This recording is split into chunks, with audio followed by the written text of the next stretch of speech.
Bonjour à toutes et à tous. Comme vous le savez, les policiers sont mobilisés durant tout l'été. Je suis Sonia Fibleuil, porte-parole de la police nationale, et je vous propose d'aller à leur rencontre pour comprendre leur mission et leur engagement durant les Jeux de Paris. Au fil des épisodes de cette série Un été avec un policier, ils vont vous expliquer leurs rôles respectifs, les enjeux et les défis auxquels ils sont confrontés durant cette période. Bonne écoute. Aujourd'hui, je me trouve avec un invité exceptionnel, monsieur le directeur général de la police nationale. Bonjour monsieur le directeur. Bonjour Sonia.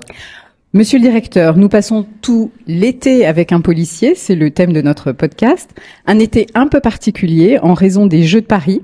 Aujourd'hui, c'est une journée particulière pour la police nationale et je vous remercie d'avoir accepté de répondre à mes questions. Avez-vous un message à adresser pour ce 9 juillet ? Sonia, merci de cette invitation et je l'ai acceptée d'autant plus volontiers que le 9 juillet est dorénavant une date importante pour la police nationale. C'est une journée au cours de laquelle nous célébrons la police nationale, en interne aussi vis-à-vis de l'extérieur, vis-à-vis de la population, des élus, toutes celles et tous ceux avec qui on travaille tout au long de l'année. C'est une cérémonie que j'ai créée, que j'ai voulu mettre en place en 2021 pour qu'on ait un temps pendant l'année où nous puissions nous retrouver tous les personnels de la police nationale pour célébrer notre institution et aussi honorer la mémoire de nos collègues disparus au cours de l'année écoulée et avoir une pensée particulière aussi pour tous les personnels de la police nationale blessés au cours de l'année écoulée. Donc c'est pour moi une journée particulière à laquelle j'accorde évidemment beaucoup d'importance, que nous n'avions pas pu organiser l'année dernière en raison des émeutes de l'été 2023. Et il m'a semblé nécessaire de redémarrer cette année par des célébrations qui ont commencé vendredi dernier pour ce qui est du niveau central, du niveau de la Direction générale de la police nationale, avec des cérémonies aussi qui se sont tenues dans tous les territoires, fin de semaine dernière aussi, et puis au cours de cette semaine, et en particulier de cette journée du 9 juillet. Est-ce que vous pouvez, s'il vous plaît, rappeler à quoi correspond cette date du 9 juillet ? Alors cette date est symbolique. On voulait effectivement trouver une date marquante dans l'histoire de la police nationale.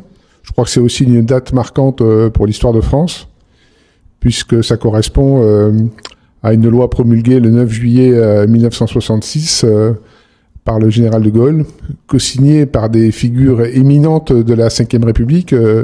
Je le rappelle dans le message qui a été diffusé à tous les services, on y note la signature de Georges Pompidou, de Jean Foyer, de Michel Debré et de bien d'autres qui ont marqué l'histoire de la fin du XXe siècle pour notre pays.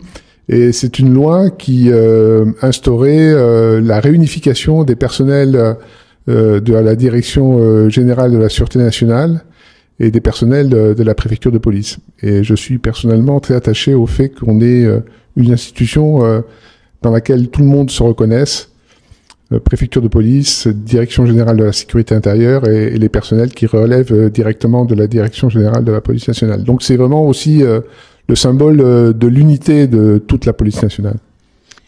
Monsieur le directeur, je vais vous poser désormais la question désormais traditionnelle en tout cas du podcast. Que faites-vous cet été ?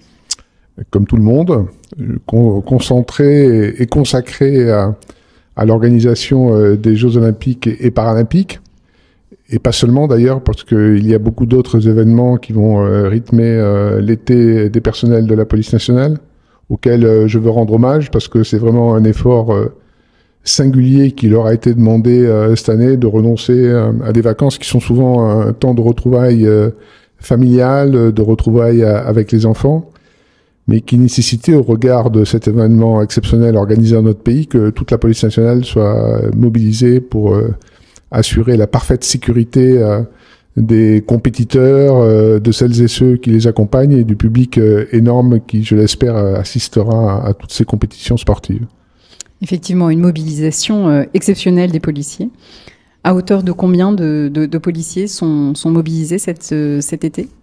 Je considère que les 152 000 hommes et femmes qui travaillent dans la police nationale sont mobilisés. Alors pas de la même façon, évidemment, selon les contraintes particulières des métiers et des territoires, mais c'est bien chaque agent de la Direction générale de la police nationale qui est mobilisé au cours de l'été. Et pour chacune de leurs missions propres. Est-ce que vous avez un message à faire passer justement à ces policiers et puis d'une manière générale à ceux qui nous écoutent et qui écoutent ce podcast ? À la fois de très grande reconnaissance et de très grande confiance à l'égard de l'ensemble des personnels de la police nationale.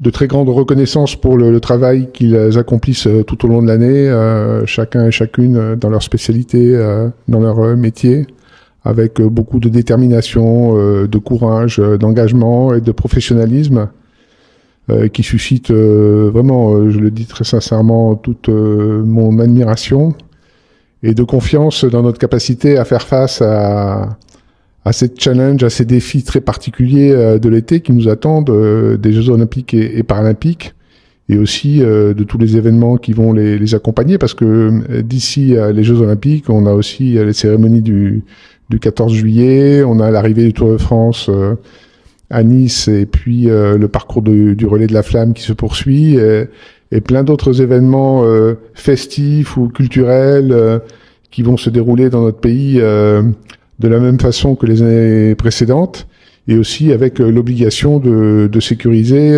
les lieux, les territoires où les Françaises et les Français vont aller passer, eux, leurs vacances au cours de l'été. Donc c'est vraiment, de ma part, ce double message de reconnaissance et de confiance. Je vous remercie, monsieur le directeur, et je vous souhaite un très bel été. Je pense qu'il sera très occupé et très actif. Merci, Sonia. Sans doute, merci.